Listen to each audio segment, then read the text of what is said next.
Ada pertanyaan, bagaimana hukum orang yang sholat tahajud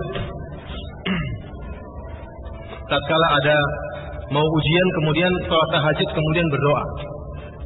Jadi dia tidak sholat tahajud biasanya, namun tatkala ada ujian maka dia pun sholat apa?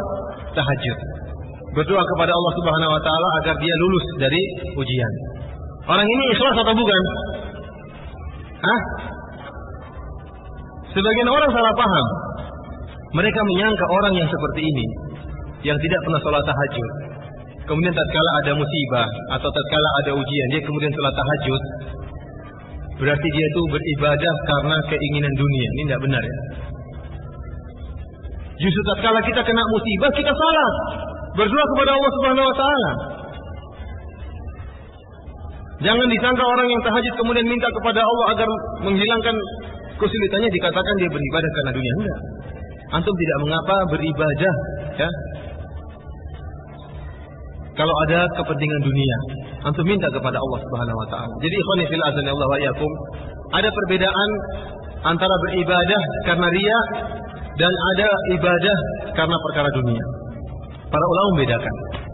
Seorang yang beribadah kemudian dengan niat untuk dipuji oleh manusia, seperti tadi yang saya jelaskan, 1% saja dia niatkan untuk mencari pujian manusia, maka ibadahnya tidak akan diterima oleh Allah Subhanahu wa taala. Sia-sia semuanya.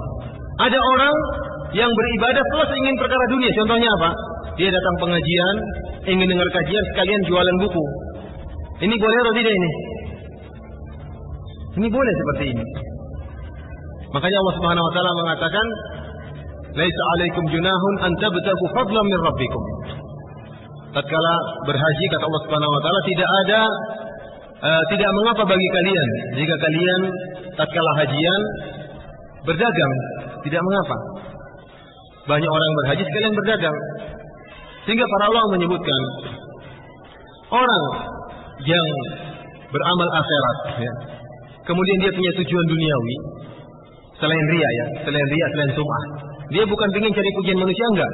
Dia niatnya karena Allah tapi juga ingin dapat perkara dunia. Maka ada beberapa pendapat dalam masalah ini. Ada khilaf di antara ulama tentang seperti ini. Jadi orang yang beramal akhirat kemudian dia juga ingin dunia. Ada yang mengatakan dilihat persenannya. Kalau ternyata lebih dari 50% niatnya untuk akhirat, maka dia dapat pahala. Ada yang mengatakan dilihat dari persenannya. Kalau ternyata misalnya meskipun keinginan dunia lebih besar daripada keinginan akhirat 30%, dunia 70%, tetap dapat pahala, tapi pahalanya berkurang 70%. Ada yang mengatakan enggak, kalau keinginan dunia sudah 51%, maka tidak dapat pahala sama sekali.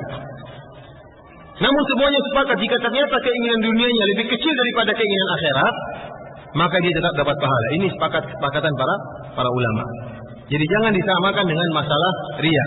Masalah riya 1% aja ada ingin riya, ingin dipuji, ingin disebut-sebut oleh orang, maka tidak diterima oleh Allah Subhanahu wa taala. Dan dalil akan diterimanya amalan meskipun ada niat dunia banyak.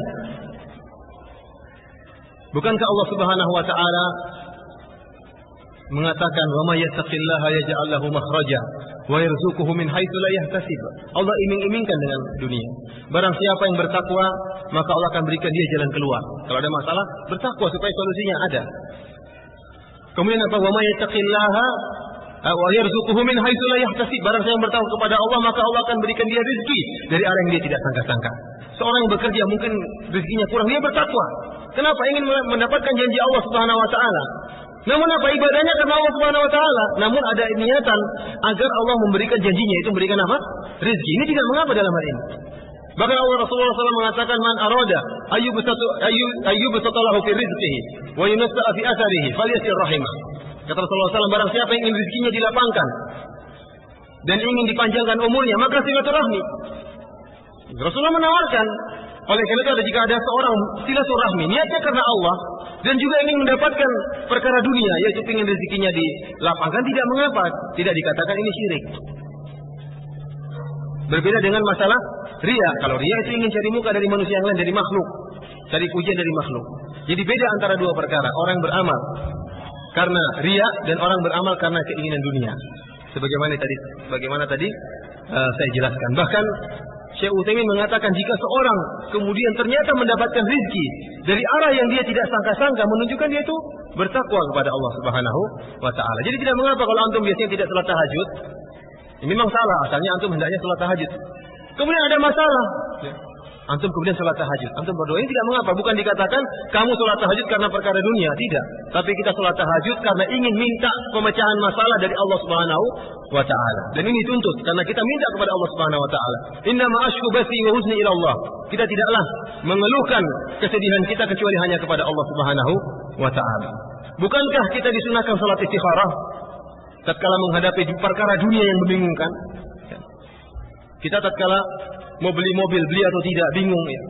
Istikharah. Perkara apa? Perkara dunia. Tapi kita minta petunjuk dari Allah Subhanahu wa taala. Ini namanya bukan beribadah karena perkara dunia, tapi ini kita sedang beribadah karena Allah Subhanahu wa taala dan minta petunjuk Allah dalam perkara dunia. Biasanya ikhwan-ikhwan kalau istikharah pas mau nikah saja ya. Mau nikah saja baru bingung ya. Akhwatnya diterima apa ditolak? Atau ada 3 pilihan, mana? Si A, si fulana A, B atau C. Istikharah. Istikharahnya sampai 10 kali ya. Kalau perkara-perkara lain enggak istikharah. Istikharah biasanya tatkala mau nikah. Jadi berbeda antara dua perkara tersebut.